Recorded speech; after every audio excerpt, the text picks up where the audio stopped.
ప్రజలారా వినరండి ఈ సత్య సువార్త, సర్వజనులారా కనరండి ప్రభు సత్య సువార్త. వినవచ్చిన ప్రియులకు విమోచన యేసు వార్త. ప్రభు అయిన యేసుక్రీస్తు వారి యొక్క నామంలో మిమ్మల్ని అందరినీ ప్రేమతో ఈ సత్య సువార్తని, ఈ కార్యక్రమానికి ఆహ్వానాన్ని తెలియజేస్తున్నా. This one thing is really great. ఈ ఒక్క విషయం చాలండి. ఆయన మనకు తోడై ఉన్నారు. ఆయన మనకు తోడై ఉన్నప్పుడు మన యుద్ధం ఆయనే చేసుకుంటారు. ఆయన మనకు తోడై ఉన్నప్పుడు మనకు కావలసినటువంటి రీతిగా మనల్ని కాపాడి సంరక్షించి మనల్ని నడిపించేటువంటి యొక్క దేవుడైన ఆయన మనకు తోడై ఉన్నప్పుడు మన అవసరతల అక్కర్లన్నీ కూడా తీర్చగలిగినటువంటి యొక్క దేవుడు ఆయనే మనకు తోడై ఉంటాడు. ఇంకా మనకి ఏం కావాలి చెప్పండి.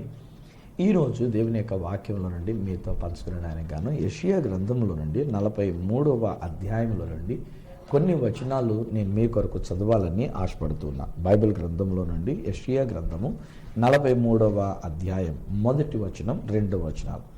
అయితే యాకోబు, నిన్ను సృజించిన వాడగు యెహోవా, ఇశ్రాయేలు, నిన్ను నిర్మించిన వాడు ఇలాగున సెలవిచ్చుచున్నాడు, నేను నిన్ను విమోచించి ఉన్నాను, భయపడకుము, పేరు పెట్టి నిన్ను పిలిచి ఉన్నాను, నీవు నా సొత్తు. నీవు జలములలో పడి దాటునప్పుడు నేను నీకు తోడయుందును, నదులలో పడి వెళ్ళునప్పుడు అవి నీ మీద పొర్లి పారవు. నీవు అగ్ని మధ్యను నడుచున్నప్పుడు కాలిపోవు, జ్వాలలు నిన్ను కాల్చవు. ఇక్కడ ఆయన అంటున్న మాట చూడండి, నీవు జలములలో బడి దాటునప్పుడు నేను నీకు తోడై ఉందును, నేను నీకు తోడై ఉందును. ఎవరితో చెప్తున్నాడు దేవుడి మాటలు? యాకోబుతో మాట్లాడుతూ అంటూ ఉన్నాడు. ఏమని యాకోబు గురించి ఆయన అంటూ ఉన్నాడు?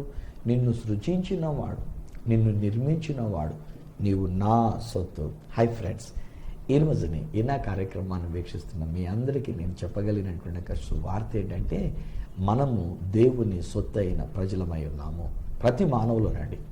ఈరోజు నేను ఒకవేళ చెప్పాల్సి వస్తే నేనంటే కేవలం క్రైస్తవులుగా ఉండినటువంటి వాళ్ళు మాత్రమే దేవుని యొక్క సొత్తు అయిన ప్రజలను నేనంటే మనిషిగా ఉన్న ప్రతి మనిషి మనము దేవుని సొత్తు అయిన ప్రజలమే. ఎందుకనంటే మనల్ని సృజించిన వాడు ఆయనే, మనల్ని నిర్మించిన వాడు ఆయనే.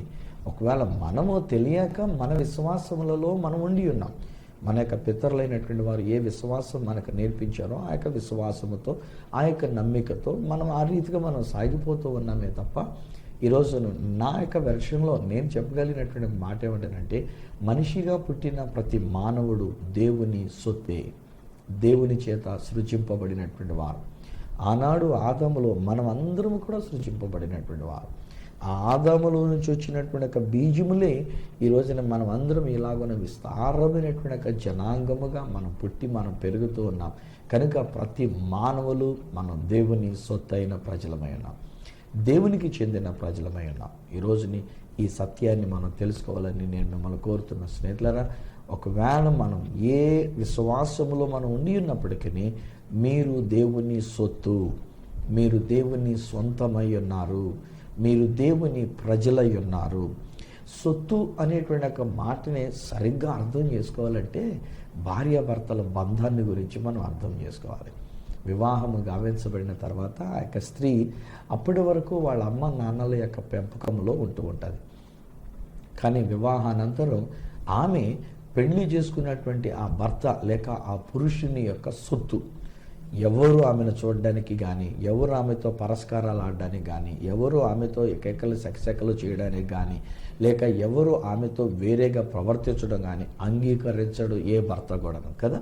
మన భారతదేశంలో ఉన్నటువంటి మన యొక్క సాంప్రదాయం బట్టి చూస్తే 99% అఫ్కోర్స్ ఎక్కడైనా ఒకవేళ చెడ్డ ఉద్దేశాలు కలిగినటువంటి వారండి, భార్యలు కూడా లెక్క చేయకుండా భార్యలతో ఇంకొకళ్ళు మాట్లాడుతున్నా, ఇంకొకళ్ళు ఒకవేళ పరస్కారాలు ఆడుతున్నా, పోనీలే నాకు ఉద్యోగంలో ప్రమోషన్ వస్తుంది, లేకపోతే నాకు ఉద్యోగం వస్తుంది, లేకపోతే నాకు ఒక మంచి భవిష్యత్తు వస్తుందని ఇలాంటి దురుద్దేశం కలిగినటువంటి చెడ్డవాళ్ళు ఎవరైనా మూర్ఖులైనటువంటి వారు ఉంటే ఒకళ్ళో ఇద్దరు అక్కడ ఎక్కడైనా ఒకవేళ ఉండొచ్చునేమో. కానీ సర్వసాధారణంగా ఎంతటి వ్యక్తిగైనా సరే, మగవాడిగా ఉన్నటువంటి ఎంతటి మగవాడైనా సరే తన భార్యని ఇంకొకళ్ళు పరస్కారాలాడినా, లేక తన భార్యని ఇంకొకళ్ళు చూచి అలకొలలు చేసినా, తన భార్యతో ఇంకొకళ్ళు వేరే రకంగా ప్రవర్తిస్తున్నా, నా సొత్తు అయినటువంటి యొక్క భార్యతో, నా సొత్తు అయినటువంటి ఆమెతో నువ్వు ఎట్లా ప్రవర్తిస్తావా నీ సంగతి చూడనుకొని తనకు బలం లేకపోయినా ఎదురాడడానికి అన్నట్టుగా వెళ్ళిపోతూ ఉంటాడు ఆ యొక్క భార్యను. అది సొత్తు అనేటువంటి యొక్క మాటలో ఉన్న గొప్ప భావం అనేటువంటిది. ఈరోజు నేను దేవుడు అన్నాడు, మనము ఆయన సొత్తు అయిన ప్రజలమై ఉన్నాం. ఆయన మనకు తోడై ఉంటున్నటువంటి యొక్క దేవుడు. పెళ్లినాటి ప్రమాణాల్లో కూడా చెప్తాము, మరణము వరకు కూడా నేను నిన్ను విడిచిపెట్టుకోండిగా నేను నిన్ను కాపాడుతాను అనేటువంటి రీతిగా అక్కడ ప్రమాణంలో తెలియజేస్తూ ఉంటాం. సో అలాగున ఈ లోకములో జీవిస్తున్నటువంటి మనందరి జీవితాల విషయంలో మన దేవుడు మన గురించి భావిస్తున్న మాట ఏమిటంటే, నీవు నా సొత్తు అంటున్నాడు. హల్లెలూయా. నేను నా దేవుని సొత్తు అయి ఉన్నాను. అర్థం చేసుకోలేని వాళ్ళు ఎలాంటి భావన చెప్పానని వాళ్ళు వేరే అర్థం చేసుకొని కొంతమంది వేరే రకం కూడా సటైర్లు వేసేటువంటి వారు లేకపోలేదు. ఇలాగ సొత్తు అని అంటే పురుషునిగా నేను మాట్లాడినప్పుడు పర్లేదు, కానీ ఒకవేళ ఏదైనా ఒక స్త్రీ నా దేవుని సొత్తు, నేను ఆయన యొక్క సొత్తు అయి ఉన్నాను అని అంటే నువ్వు ఈ భర్త కాకుండా నువ్వు ఇంకొకళ్ళు సొత్తుగా ఉంటావా అని చెప్పేసి అంటారు. అది దైవికంగా ఉండేటువంటి భావం అండి. అది దైవికంగా ఉండినటువంటి విషయం. అంతే తప్ప ఇక్కడ నేను నీ సొత్తండి లేక దేవుని యొక్క సొత్తు అయి ఉన్నాను అని అంటే వాళ్ళకి ఏదో వేరే రకమైనటువంటి సంబంధం లేక సంసారంతో కూడినటువంటి సంబంధం ఇలాంటి ఆలోచన చేయకూడదు. అక్కడ అది కాదు కావాల్సింది. అనగా సెక్స్ పరమైనటువంటి రీతిగా జరిగేటువంటి సొత్తు కాదు అది అక్కడ. కానీ ఒక భర్త ఒక భార్యని ఎలాగున తన సొత్తు అని అనుకుంటాడో ఆ ప్రకారంగా దేవుడు మన గురించి తన సొత్తు అని అనుకున్నప్పుడు ఆయన మనల్ని కాపాడుట విషయంలో మనకు తోడయుండి తన సొత్తు అయిన ప్రజలుగా చెప్తూ ఉన్నాడు. మునుపటి దినాల్లో కూడా నేను మీతో మాట్లాడుతున్నప్పుడు ఆ మాట చెప్పేది ఏంటంటే, దేవుడు మనకు తోడయుండి మనం వెళ్ళుచున్న ప్రతి చోట ఆయన మనల్ని కాపాడుచు ఉండే దేవుడు. మన ప్రతి క్రాస్ రోడ్లో ఆయన మనల్ని కాపాడుచున్నాడు. మనం ఎక్కడున్నా ఆయన మనల్ని కాపాడడానికి అన్నట్టుగా. ఎందుకు కాపాడుతాడు? ఒక పురుషుడు తన యొక్క భార్యని కాపాడుతూ ఉన్నట్లుగా, ఒక పురుషుడు తన యొక్క భార్య భద్రతను తీసుకున్నట్లుగా, ఒక పురుషుడు తన శరీర యొక్క క్షేమాన్ని కోరుకున్నటువంటి రీతిగా నా పురుషుడు లేక నాకు ఒక యజమానిగా ఉండినటువంటి ఒక దేవుడు నన్ను తన సొత్తైనటువంటి ఒక జనాంగముగా ఆయన ఫీల్ అవుతూ ఉన్నాడు కనుక నన్ను ఆయన నిత్యము కాపాడుతూ ఉంటాడు. మీకు కూడా అది చెప్తున్నాను. నా ప్రియమైన స్నేహితులారా, కలవరపడొద్దు. మీరు దేవుని సొత్తైన ప్రజలు ఉన్నారు. దేవుడు మిమ్మల్ని గురించి తన సొంత వారిగా ఆయన భావిస్తూ ఉన్నాడు. ఈరోజుని ఆ దేవాతి దేవుడు మనతో మాట్లాడుతూ లేక మన గురించి చెప్తామన్నాడంటే, నేను నీకు తోడై ఉంటూ ఉన్నా, నేను నీకు తోడుగా ఉంటూ ఉన్నా, నేను నిన్ను కాపాడుతూ ఉంటాను. ఏ విషయంలో కాపాడుతాడు? ఈరోజు మనం చదువుకున్నటువంటి ఒక వాక్య భాగంలో కనుక మనం చూసినట్లయితే ఇక్కడ ఏమంటాడంటే, నీవు జలములలో పడి దాటునప్పుడు నేను నీకు తోడై ఉందును, నదులలో పడి వెళ్ళున్నప్పుడు అవి నీ మీద పొర్లి పారవు, నీవు అగ్ని మధ్యను నడుచున్నప్పుడు కాలిపోవు జ్వాలలు నిన్ను కాల్చవు. రెండు విషయాలు ఇక్కడ మాట్లాడుతున్నాడు. నదులలో పడి వెళ్ళినప్పుడు, నీళ్లలో నుంచి నువ్వు వెళుతున్నప్పుడు నీ మీద పొర్లి పారవు, అవి నిన్ను ఏమాత్రము ముంచివేయజాలవు. ఇశ్రాయేలీల విషయంలో రెండు సన్నివేశాలు ఇలాంటివి కనబడుతూ ఉంటాయి. ఇశ్రాయేలీలు అనేటువంటి వారు ఐగుప్తు దేశంలోంచి బయటకు వచ్చిన తర్వాత మొట్టమొదట వారు ఎదుర్కొన్నటువంటిది ఎర్ర సముద్రం. దేవుడు అద్భుతం చేసినాడు కదా.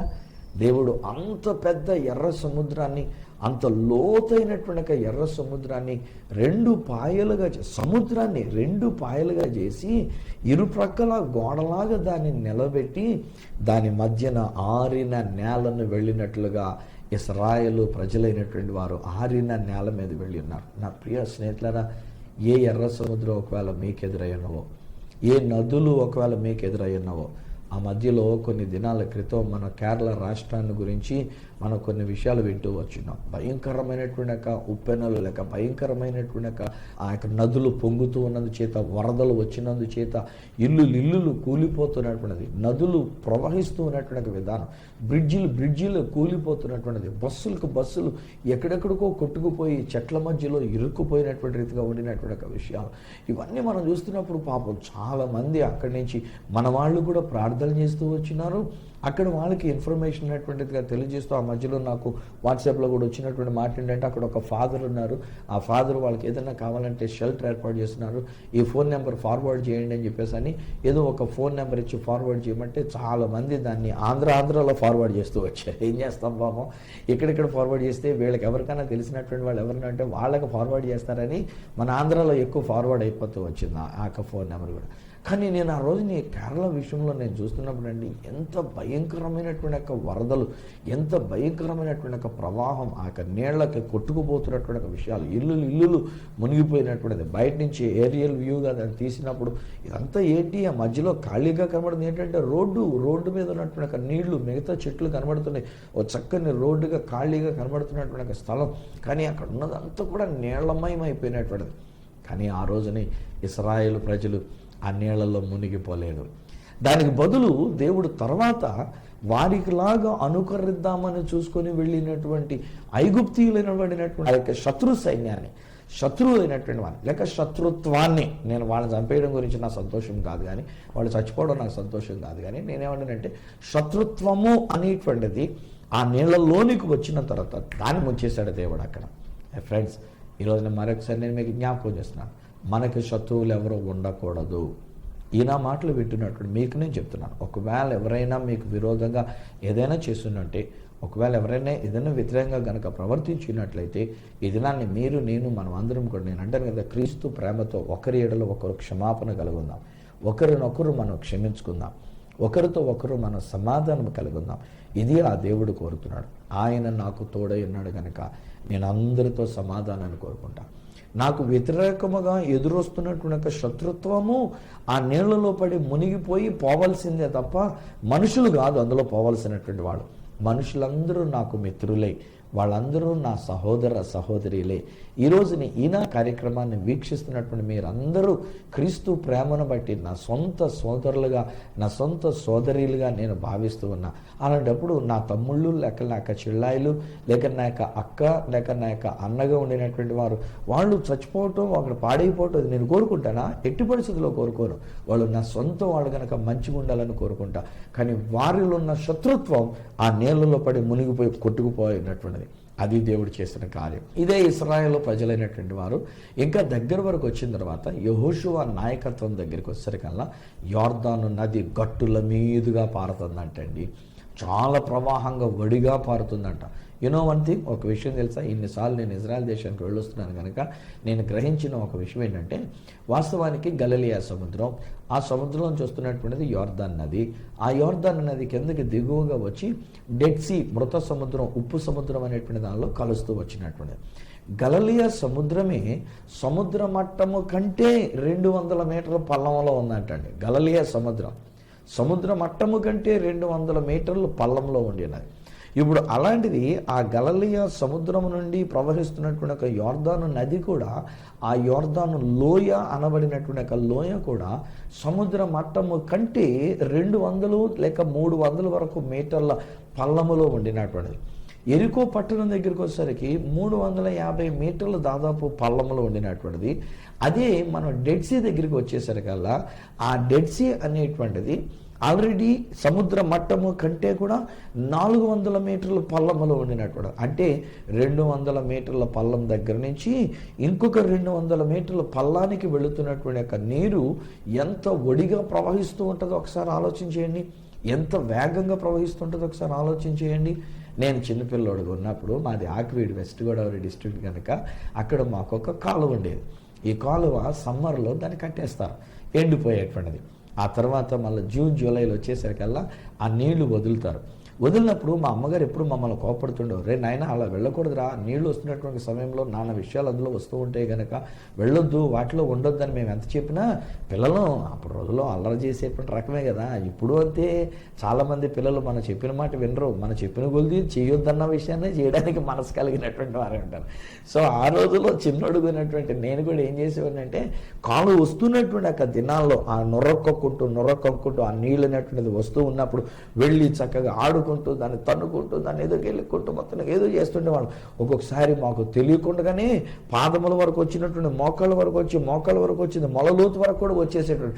లక్కీలీ నాకు ఈత అనేటువంటిది నేను చిన్నప్పుడే నేర్చుకున్నాను కనుక నాకు కష్టం లేకుండా ఉన్నాను. కానీ అదే ఒకవేళ ఈత రాకుండా ఉన్నటువంటి అలాగే ఆడుకుంటుంటాను. కానీ పై వరకు వచ్చేస్తే ఆ మధ్యలో ఒకసారి వాట్సాప్లో మన కాలేజీ పిల్లలు అయినటువంటి వారు ఎక్కడికో పిక్నిక్ వెళ్ళినప్పుడు కూడా మనం చూసాం కదా, వాళ్ళందరూ కూడా ఆరిన నేల మీద రాళ్ల మీద ఉన్నట్టుగా వాళ్ళు ఫోటోలు తీసుకుంటుండేసరికల్లా పైన ఉన్నటువంటి వాడు ఏ సైరన్ లేకుండా కానీ ఆ నీళ్లు వదిలేసేసరికల్లా అంత పెద్ద ప్రవాహం ఒక్కసారిగా వచ్చేసరికల్లా వీళ్ళు బాబు మధ్యలో ఉన్న ఒక రాయి మీద ఉండి ఉన్నారు. ఆ రాయి మీద నిలబడినటువంటి 4, 5 ఎంతోమంది ఇంజనీరింగ్ చదువుతున్నట్టుగా పిల్లలు. ఈలోగా నీళ్ళు ఎక్కువైపోయేసరికి ఇంకా ఎక్కువైపోయేసరికి వీళ్ళు ఏం చేయలేకపోయారు. ఇంకా అక్కడ నిలబడి ఒకళ్ళొకరు పట్టుకొని ఆ ప్రవాహం ఇంకా ఎక్కువైసరికి ఆ ప్రవాహం ఒడికి కొట్టుకెళ్ళిపోయారు. ఆ తర్వాత అక్కడి నుంచి కిందకి ఎక్కడికో పడుతున్నటువంటి నీళ్ళు, అది ఏ విధంగా వాళ్ళు చనిపోయినటువంటిది మనం ఊహించలేనటువంటి పరిస్థితి. నీళ్లలో పడి కొట్టుకుపోయినటువంటి వాళ్ళు చాలామంది ఉన్నారు. నదులలో పడి కొట్టుకుపోయేటువంటి వారు చాలామంది ఉన్నారు. వడిగా ప్రవహించేటువంటి నదిలో కొట్టుకుపోయేటువంటి వారు చాలామంది ఉంటూ ఉన్నారు. ఏమో ఈ దినాన్ని ఒకవేళ ఈయన మాటలు పెట్టినటువంటి మీలో ఎవరైనా ఏదైనా ఒక నది మీ మీద ప్రవహిస్తూ ఉండినదేమో, ఏదైనా ఒక సమస్య మీ మీదుగా ప్రవహిస్తూ ఉండినదేమో, ఏదైనా ఒక నీరు లాంటిది, ఒక నది లాంటిది, ఒక వరద లాంటిది మీ మీదకి ఒకవేళ వచ్చినదేమో, ఆలాడు నవ కాలంలో జల ప్రళయం చేత కొట్టుకుపోయినట్లుగా ఒకవేళ ఈ రోజున మీరు కూడా కొట్టుకుపోతున్న స్థితిలో ఉండి ఉన్నారేమో. ఇక్కడ చెప్తున్నా నాకు సువార్త అదేంటంటే, నా దేవుడు అన్నాడు, నేను నీకు తోడై ఉన్నాను. హల్లెలూయా. ప్రియ స్నేహితులారా, ఈ ఒక్క మాట తీసుకోండి. కొట్టుకుపోతున్న మిమ్మల్ని దేవుడు రక్షించగలడు, మునిగిపోతున్న మిమ్మల్ని దేవుడు రక్షించగలడు. పేతురు మునిగిపోతుంటే చేయి పట్టి లేవనెత్తలేదా? అలాగనే కొట్టుకుపోయేటువంటి వాడిని దేవుడు ఆపడం అనేటువంటిది ఆయనకి సాధ్యము కదా. ఆ నేలనే ఆపేయగలడు ఆయన. అదే చేశాడు ఆయన.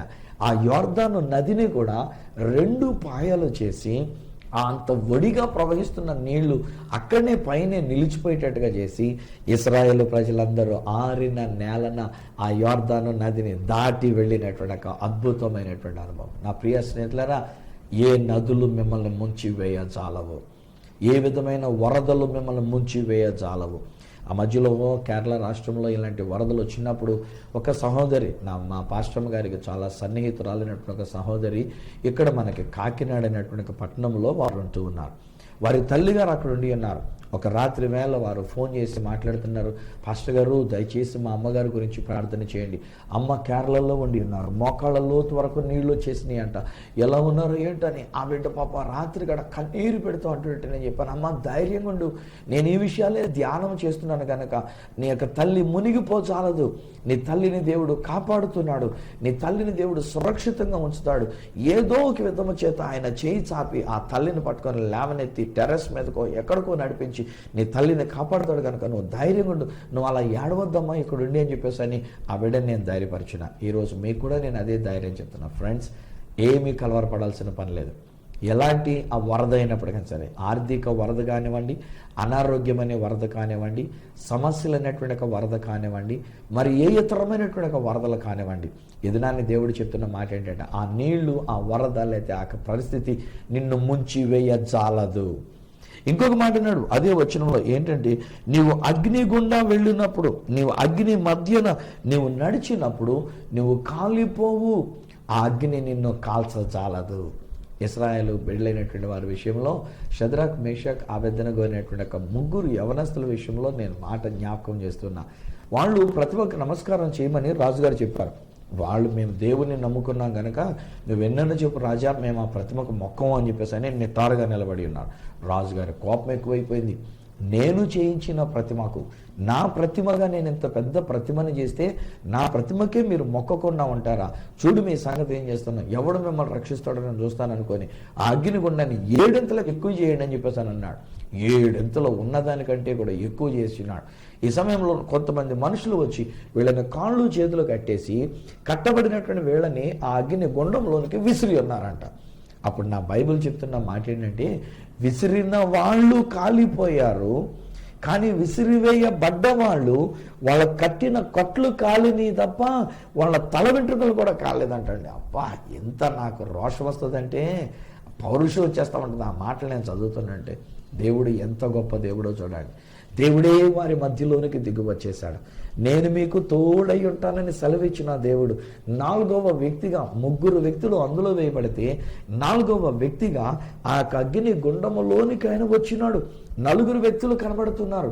రాజుగారు చూచి అంటున్నాడు కదా, అరే మనం వేసినటువంటిది 3 కదా, ఏంటి లోపల 4 కనబడుతున్నారు? ఆ 4వ వ్యక్తి దేవదూత యొక్క స్వరూపంలో కనబడుతుంది. ఈసారి అంటాడు, నాయనలారా, ఎంత గౌరవం పిలుస్తున్నాడు. ఎంతమంది ఏమో నా చేతుల నుంచి ఎవడ మిమ్మల్ని రక్తెత్తరా అన్నట్టుగా మాట్లాడాడు. ఇప్పుడు అంటాడు కదా, నాయనలారా, శద్రకు మేషకు అబేద్నెగో అయిన వారులారా, దయచేసి బయటికి రండి నాయన. 4వ వ్యక్తి మీతో పట్టున్నట్టుగా నేను చూస్తున్నా. ఆ అగ్నిలో మీరు ఏం కాలిపోకుండా అంత చక్కగా తిరుగుతున్నారేంటి నాయన, బయటికి రండి అని చెప్పి బయటకు వచ్చిన తర్వాత చూస్తే చివరకు వాళ్ళు వెంట్రుకలకు కూడా కాలిన వాసన రాలేదంట. నేను అసలు చాలా రోషం అన్నాను కదండి, నాకు చాలా గగురుపాటు అవుతుంటుంది అనమాట. కానీ ఎందుకేనంటే ఈ వెంట్రుకలు కాలిపోవడం నాకు బాగా తెలుసు. మేము చిన్నప్పుడు కిరసనాల దీపాల దగ్గర మేము చదువుకునేవాళ్ళం. ఆ కిరసనాల దీపం దగ్గర చదువుకున్నప్పుడు ఆ దీపం చిన్న చిమ్మినీ కలిగినటువంటి ఒక దీపం, పెద్ద దీపం ల్యాంతరన్ అలాంటిది కూడా కాదు, చిన్న చిన్న దీపాలు పెట్టుకునేవాళ్ళం, ఆ ఒత్తి పెట్టుకునేవాళ్ళం. చదువుకున్నప్పుడు ఇలా ముందుకంటూ వంగి మేము చదువుకున్నట్టే ఇలా తలకే ఉంచితే ఈ వెంట్రుక ఈ కాలుతున్నటువంటి ఒక పొగ ఇలా తగిలి సురసురసురం అనేది ఇక్కడ అక్కడ కాలిపోయేది, కాస్త జుట్టు కాస్తాను. కాలిన వెంటనే భయంకరమైన ఒకలాంటి వాసన అండి. వెంట్రుకలు కాలినప్పుడు వచ్చేటువంటి ఒక వాసన, ఒకలాంటి మాడు వాసన. వెంటనే మా అమ్మగారు, రే ఏం చేస్తున్నారు, నిద్రపోతున్నారా? వెంటనే మా నాన్నగారు, రే చిన్న సరిగ్గా చదువుతున్నావా లేకపోతే నిద్రపోతున్నావా తలంచుకొని అని చెప్పేసి వాళ్ళు అక్కడ కేకలేసేవారు. ఆ వాసనకి ఏమండి మామూలుగా ఉన్నటువంటి ఆ పొగలాంటి రీతికి వచ్చినటువంటిదే వెంట్రుకలు కాల్చేస్తా ఉందంటే, వెంట్రుకలు ఇంత తొందరగా కాలిపోగలిగినటువంటి లక్షణాలు కలిగినటువంటి వెంట్రుకలు అయ్యి ఉంటే 7 అధికము చేసినటువంటి అగ్ని గుండములో పడవేసినప్పుడు పడవేసిన వారు చచ్చిపోయారు. పడవేయబడిగా వీరి కట్టినటువంటి కట్లు కాలిపోయినాయి. కానీ సింపుల్గా సున్నితంగా ఉండేటువంటి వెంట్రుకలకు కూడా కాలిన వాసన కూడా రాలేదంటే గాను. బా ఎంత గొప్ప దేవుడు నా దేవుడు. హే ఫ్రెండ్స్, ఇదండి నేను చెప్తున్నాను, మన దేవుడు మనకు తోడై ఉన్నాడు. ఏది నీకు ఎంత మాత్రమో హాని చేయదు, ఏది నిన్ను కాల్చజాలదు, ఏది నిన్ను ముంచజాలదు. ఒకవేళ అగ్ని వంటి శ్రమల్లో నువ్వు వండి ఉన్నావా, అగ్ని వంటి కష్టాల్లో నువ్వు వండి ఉన్నావా? చాలా కుటుంబాలలో శ్రమలు, కష్టాలండి బాబు. చాలా కుటుంబాలలో వేదన, దుఃఖమండి బాబు. బయటికి చెప్పుకోలేనటువంటి సమస్యలతో మీరు ఉంటూ ఉన్నారు కదా. ఈరోజునే బహుశా మీ ఆర్థిక సమస్యలు మిమ్మల్ని కాల్చివేస్తున్నాయని మీరు అనుకుంటూ ఉన్నారు. మీ వ్యాధి బలహీనత మిమ్మల్ని కాల్చివేస్తుందని మీరు అనుకుంటూ ఉన్నారు. మీకున్న పరిస్థితులు మిమ్మల్ని కాల్చివేస్తున్నాయి. ఒక్కొక్కసారి మన ఇంట్లోనే మన బిడ్డల విషయంలోనో, మన కుటుంబీకుల విషయంలోనో, లేక మన యొక్క సమాజంలోనో, మన ఇరుగు పొరుగు వారి విషయంలోనో, మనం ఉద్యోగం చేస్తున్న ఆ స్థలంలో మనతో పాటు పనిచేస్తున్నటువంటి ఒక కొలీగ్స్ విషయంలోనో అగ్ని వంటి శ్రమ బహుశా మీరు ఎదుర్కొంటున్నారు. ఇక మీరు అనుకుంటారు, నేను తట్టుకోలేను పాస్టర్ గారు, నేను ఈ అగ్ని వంటి శ్రమలు కాలిపోతూ ఉన్నా, నా జీవితం కాలిపోతూ ఉంది, నా బ్రతుకు నాశనం అయిపోతుంది పాస్టర్ గారు, నేను దీన్ని తట్టుకోలేకపోతున్నాను, దానికి బదులు చావు వచ్చినా బాగుండు, దానికి బదులు నేను చచ్చిపోయినా బాగుండు పాస్టర్ గారు, ఈ వ్యధాన్ని నేను తట్టుకోలేకపోతున్నాను, ఈ కష్టం నేను తట్టుకోలేకపోతున్నాను, ఈ కన్నీరు నేను తట్టుకోలేకపోతున్నాను, ఈ సమస్య నేను తట్టుకోలేకపోతున్నాను, ఈ ఆర్థిక ఇబ్బంది నేను తట్టుకోలేకపోతున్నాను, ఈ అప్పుల బాధ నేను తట్టుకోలేకపోతున్నాను, ఈ వ్యాధి బలహీనత నన్ను మిరింగి వేస్తుంది. నిజానికి వ్యాధి తినేసిన దానికంటే ఆ వ్యాధిని గురించినటువంటి భయం నన్ను మిరింగి వేస్తుంది. ఆ భయం నన్ను కాల్చి వేస్తుంది పాస్టర్ గారు. నాకు పరీక్షల వల్ల నాకు భయం, నా భవిష్యత్తును గురించి నాకు భయం, నా జీవిత భాగస్వామిని గురించి నాకు భయం, ఇలాగున్న అనేకమైనటువంటి విషయాలు బహుశా మిమ్మల్ని కాల్చి వేస్తున్నాయని మీరు అనుకుంటున్నారు. ఈ రోజు నేను చెప్తున్నాను వినండి, దేవుడు నీకు తోడై ఉన్నాడు. ఆ నదులు నిన్ను ముంచివేయ జాలవు, ఆ అగ్ని నిన్ను కాల్చచాలు. చెప్పారుగా, ఇశ్రాయేలు ప్రజలైనటువంటి వారు ఎర్ర సముద్రం గుండా వెళ్ళినప్పుడు మునిగిపోయారా? ఇశ్రాయేలు ప్రజలైనటువంటి వారు యోర్దాను నది గుండా వెళ్ళినప్పుడు వాళ్ళు ఏమైనా మునిగిపోయారా? 2 ప్రక్కల గోడలాగా నిలబడి నీళ్లు తప్ప వాళ్ళని ముంచలేకపోయినాయి. షద్రక్ మేషక్ అబేద్నెగోల్ని అగ్నిగుండంలో పడవేస్తే వాళ్ళు కాలిపోయారా? వాళ్ళు వెంట్రు కూడా కాలేదండి. గాను అది నా దేవుడు చేసేటువంటి కార్యం. ఇలా నేను మీకు చెప్తున్నా, ఒకవేళ ఎలాంటి శ్రమలు మీకు వస్తూ ఉన్నా, ఎలాంటి వ్యతిరేకతలు మీకు వస్తున్నా, ఎవరు మిమ్మల్ని ఏ రీతిగా శ్రమ పెట్ట చూస్తూ ఉన్నా, ఎలాంటి పరిస్థితులు ఒకవేళ మీ జీవితంలో మీరు ఎదుర్కొంటూ ఉన్నా, ఏదైనా నేను దేవుని యొక్క సేవకునిగా నేను చెప్పగలిగినటువంటి మాట ఏంటంటే, నా దేవుడు నాకు తోడైనటువంటి ఒక దేవుడు, ఆయన మీకును తోడై ఉన్నాడు. ఈరోజు ఆయన అంటున్న మాట ఏంటంటే, ఆయన ఎట్టి పరిస్థితుల్లో మిమ్మల్ని కాలిపోనేవాడు, ఎట్టి పరిస్థితుల్లో మిమ్మల్ని మునిగిపోనేవాడు. ఆయన తన చేయి చాపి మునిగిపోతున్న మిమ్మల్ని పైకి లేవనెత్తుతున్నాడు. ఆయనే స్వయంగా మీతో పాటు అగ్ని గుండంలోనికి వచ్చేసి మిమ్మల్ని కాలనివ్వకుండా చేయగలిగినటువంటి ఒక దేవుడు, మిమ్మల్ని కాలిపోనివ్వకుండా, చివరికి కాలిన వాసన కూడా మీకు అంటకుండా, పైపెచ్చు మీకు కట్టినటువంటి ఒక కట్లు కాలిపోయినాయి, మీకున్నటువంటిది ఏది కూడా, మీ వస్త్రము కానీ లేకపోతే మీ వెంట్రుకలు కానీ ఏది కూడా కాలకుండా, కాలిన వాసన కూడా లేకుండా అలాగున కాపాడడానికి ఆ దేవుడు మీతో వచ్చినాడు, మీతో ఉంటున్నాడు. ఇక్కడ ఒక చిన్న సత్యం చెప్తాను వినండి. దేవుడు మనకు తోడై ఉన్నాడు. అయినా మనము అగ్ని గుండా వెళ్ళే ప్రమాదం ఎదురు కావచ్చు, పరిస్థితి ఎదురు కావచ్చు. దేవుడు మనకు తోడై ఉన్నాడు. అయినా మనం ఆ నీళ్ల గుండా వెళ్ళవలసినటువంటి ఒక పరిస్థితి మనకు ఎదురు కావచ్చు. ధైర్యం ఏంటంటే, సువార్త ఏంటంటే, ఆ నీళ్లు మనల్ని ముంచివేయ చాలవు, అలాగని ఆ యొక్క అగ్ని మనల్ని కాల్చివేయ చాలదు. ఎందుకనంటే దేవుడు మనతో పాటు ఆయన అగ్ని గుండంలోనికి వచ్చేసాడు. దేవుడు మనతో పాటు ఆ యొక్క నీళ్లను ఎడదీసి ఆయన మనతో పాటు మనల్ని నడిపించడానికి ఆయన మనకు తోడుగా ఉంటున్నాడు. మరి ఇంకెందుకండి కన్నీరు? మీకే నేను చెప్తున్నా. ఎందుకా వేదన, ఎందుకా దుఃఖం, ఎందుకా కన్నీరు? ఊరికే అలాగ ఏడుస్తూ కూర్చుంటారు. మనకి సిగ్గుండాలి మనకి. దేవుడు మనకు తోడేటట్టుగా ఇంకా ఏడుస్తున్నాం అంటే చిచ్చి మరేను మంచి పద్ధతి కాదు అది. మనం నవ్వుతూ ఉందాం, మనం దేవుని స్తుతించుకుంటూ ఉందాం, హాయిగా సంతోషంగా నడుచుకుంటూ వెళ్దాం. అవి నదులే కానీ నువ్వు నడిచి వెళ్ళగలవు. అది అగ్నిగుండమే కానీ అగ్నిగుండంలో నువ్వు సురక్షితంగా ఉండగలవు. ఇది నా దేవుడు వాగ్దానం చేస్తున్న మాట. ఎందుకు? ఆయన నీకు తోడై ఉన్నారు గనక. తండ్రి నీకు వందనాలు, నీకు స్తోత్రాలు. మీరు మాకు తోడుగా ఉన్నానని ఎన్ని వాగ్దానాలైనా మీరు మాకు తోడుగా ఉంటే మా పక్షంగా మీరే యుద్ధం చేస్తారు. మీరు మాకు తోడుగా ఉన్నారు కనుక మీరు మమ్మల్ని కాపాడుచు మమ్మల్ని సురక్షితంగా ఉంచుతున్నారు. మీరు మాకు తోడై ఉన్నారు కనుక మా ప్రతి అవసరతలు మీరు తీరుస్తున్నారు. ఈ దినాన్ని మీరు మాకు తోడై ఉన్నారు కనుక మేము నదులలో పడి వెళితే ఆ నదులు చాలు, మేము అగ్ని గుండములో పడవేయబడితే ఆ అగ్ని మమ్మల్ని కాల్చచాలదు. ఎటువంటి అగ్ని వంటి మహాశ్రమలు మాకు ఎదురై ఉన్నా నాయన, ఎటువంటి ఒకవేళ నదుల గుండా మేము వెళ్ళవలసి వచ్చినా నాయన మీరు మాతో ఉండి ఉన్నారు నాయన. ఆనాడు షద్రక్ మేషక్ అబేద్నెగోలతో ఉండడానికి ఆ అగ్ని గుండములోనికి 4వ వ్యక్తిగా మీరు వచ్చి ఉన్నారు. అగ్ని గుండములో ఉండి వారిని కాలనివ్వకుండా చేసినారు. చివరికి వాళ్ళ వెంట్రుకలు కూడా సులువుగా కాలిపోయే వెంట్రుకలు కూడా కాల్చబడనివ్వకుండా, కాలిన వాసనైన వాటికి అంటనివ్వకుండా, ఎంత కాపుదలనైనా నువ్వు మాతో ఉన్నందు చేత జరిగినటువంటి ఒక విషయం ఇది. నన్ను ఆ మాటలు విని ధైర్యపరచాలి, ఆ మాటలు విని నేను నిబ్బర హృదయంతో ఉంచాలి ఆయన. ఆ మాటలు విని పైకి లేవనెత్తాలి. ఇప్పటికే కృంగిపోయి ఉన్నాను ఆయన, ఇప్పటికే మునిగిపోయిన స్థితిలో ఉన్నాను, ఇప్పటికే మేము కాలిపోతున్నాం అంటూ ఉన్నాను. అది వాస్తవమై ఉండొచ్చు.